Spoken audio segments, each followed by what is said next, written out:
दोस्तों कभी आपने टाटा क्लिक वेबसाइट को यूज किया है? यहाँ पर एक यूजर वार्न कर रहा है आपको कि भैया टाटा क्लिक यूज मत करना, क्योंकि इसके ऊपर से इन्होंने प्रीमियम शूज मंगाए थे जो कि न्यू बैलेंस कंपनी के थे, पूरे 23,000 रुपए के। लेकिन ऑर्डर इनके पास में आता है जिसके अंदर निकलती है एक 200-250 वाली चप्पल, जिसके बाद में ये चप्पल लेके कस्टमर केयर को मारने पहुंच जाते हैं। मतलब ऑनलाइन ही बात करते हैं कस्टमर केयर से कि सर मेरे साथ में ये चीज़ें हो चुकी है, प्लीज़ हेल्प करो। वो कहते हैं 2-3 दिन में आपको मिल जाता है सोल्यूशन, दिक्कत ही कोई नहीं।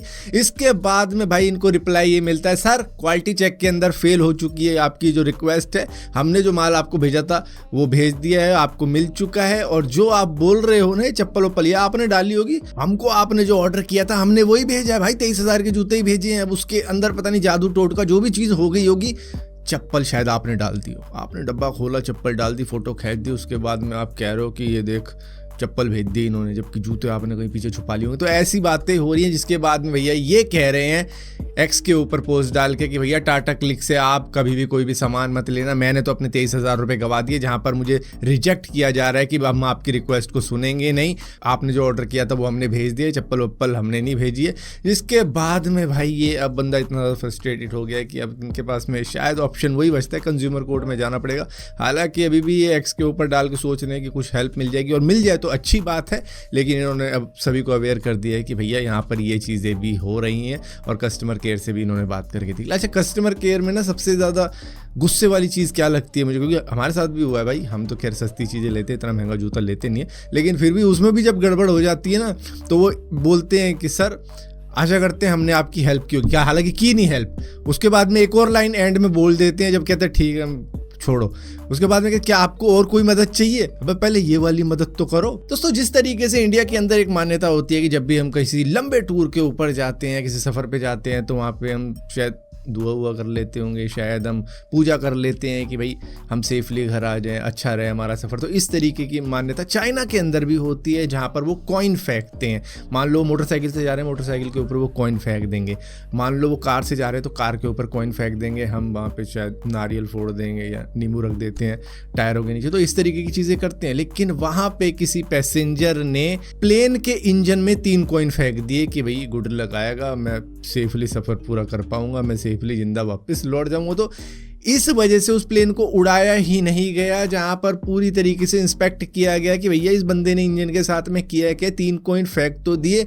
अब उससे पूछा गया कि भाई कितने कॉइन फेंके तुमने, तो उसने कहा भाई 3 कॉइन फेंके। तो वो पूरा इंजन चेक किया गया, 3 कॉइन निकाले गए, और उसके बाद में ये फ्लाइट उड़ाई गई जब अप्रूवल मिल गया कि हाँ भाई ये फ्लाइट उड़ाने के लिए सेफ है। वरना बंदे ने तो इंजन में डाल दिया था ये सोच के कि भैया सेफली मैं लैंड कर जाऊंगा। भाई टेक ऑफ शायद सेफली हो जाता तो हो जाता, वरना मतलब एक इंजन तो जाने ही वाला था इसका, जिस तरीके की हरकत उन्होंने की थी। जिसके बाद में वहां पे कहा जा रहा है कि इस टाइप की चीजों के लिए भी एक अलग पनिशमेंट होनी चाहिए, जो कि अभी है नहीं। दोस्तों गूगल ने न्यूयॉर्क के अंदर अपना नया हेडक्वार्टर खोल लिया है, लेकिन 104 साल पुराने एक रेलवे स्टेशन के ऊपर। दरअसल ये न्यूयॉर्क का रेलवे स्टेशन था जो कि 104 साल पहले बनाया गया था और अबैंडेंड था, कोई यूज नहीं कर रहा था। जिसके बाद में गूगल ने कहा कि हम इसका यूज करना चाहेंगे। उसके बाद में इन्होंने किसी तरीके से गवर्नमेंट से परमिशन लेके इस हिस्टोरिक बिल्डिंग को रीयूज कर लिया अपने ऑफिस के लिए, जिसके अंदर आज 3,000 से ज़्यादा एम्प्लॉय बैठ सकते हैं।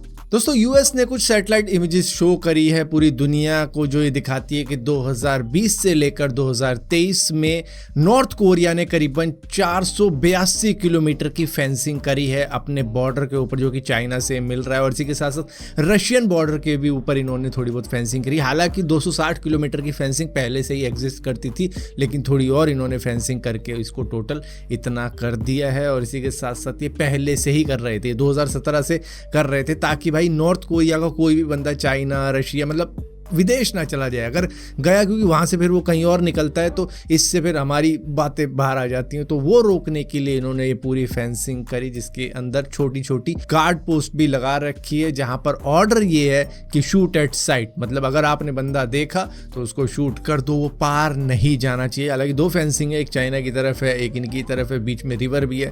तो मतलब ऐसी सिचुएशन भी है जहाँ पर मुश्किल तो है बंदे के लिए, लेकिन जिसको वही बात है ना, मरता क्या ना करता। तो ऐसे लोग भी हैं जो कि पूरा अटेम्प्ट कर जाते हैं, लेकिन उनको मार दिया जाता है। दोस्तों ऑस्ट्रेलिया के UNSW के रिसर्चर्स ने एक नई टेक्नोलॉजी ढूंढ निकाली है जो है सोलर पैनल की। मतलब सोलर पैनल से इलेक्ट्रिसिटी जनरेट होती है वो तो हमको पता है, लेकिन ये उससे इंसानों की रोशनी वापस ला सकते हैं, जो कि आंखों की रोशनी चली जाती है उसको वापस ला सकते हैं। ह्यूमन रेटिना के अंदर कुछ सोलर पैनल की टेक्नोलॉजी डालने की बात कर रहे हैं कि सोलर पैनल टाइप के लेंस होंगे वो लगाए जाएंगे आंखों में, जो कि कन्वर्ट करेंगे लाइट को इलेक्ट्रिसिटी के अंदर और उसके बाद में वो बाईपास कर देगा फोटो रिसेप्टर्स को, जो कि सिग्नल भेजेंगे विजुअल इंफॉर्मेशन की ब्रेन को, जिससे कि बंदे को दिख पाएगा। बीच में जो फोटो रिसेप्टर थे वो काम नहीं कर रहे थे, उनको बाईपास करने के लिए इस टेक्नोलॉजी का यूज किया जाएगा जिससे कि ब्रेन तक सिग्नल पहुंच पाए। हालांकि अभी भी ये बहुत ही अर्ली स्टेज के अंदर ये काम करेगा नहीं करेगा, लेकिन इनका मानना है कि अगर इस तरीके से किया जाए तो काम हो सकता है। दोस्तों इस दुनिया के अंदर सिर्फ एक ही बिस्कुट है जिसकी सबसे ज्यादा इज्जत की जाती है, जो है पार्ले जी। उसके एंड में जी लगाया जाता है और इसका एक ही वेरिएंट पता नहीं कब से चल रहा है। मतलब एक ही तरीके का बिस्कुट आप खाते जा रहे हो, लेकिन अब जाके एक इमेज सामने आई है जो है डार्क चॉकलेट पार्ले जी की, जो कि कुछ इस तरीके के जिसको कई लोग देख के खुश हो जाएंगे, जिनको चॉकलेट फ्लेवर काफ़ी ज़्यादा पसंद आता है। जो मतलब बिस्कुट होते हैं उसके अंदर चॉकलेट वाले बिस्कुट खाते हैं, तो भैया पार्ले जी भी निकालने जा रहा है। ऐसा सोचना मत, ये किसी ने भाई AI से बना के दिखा दी कि भाई देख लो पार्ले जी ऐसा भी दिख सकता है, क्योंकि अभी तक कोई ऑफिशियल कंफर्मेशन नहीं है। हाँ अगर वो देख के इंस्पायर्ड हो जाते हैं तो शायद वो चॉकलेट वाले बिस्कुट निकालने शुरू कर दें तो भाई मज़े आ जाएंगे, लेकिन ठीक है अभी तो ऐसे ही इंजॉय करो वही वाले खा के जो आप दादी अम्मा के ज़माने से खा रहे हो। अब ये मत बोलना भाई कि तूने बिस्कुट बोला, बिस्किट होता है बिस्कुट भाई,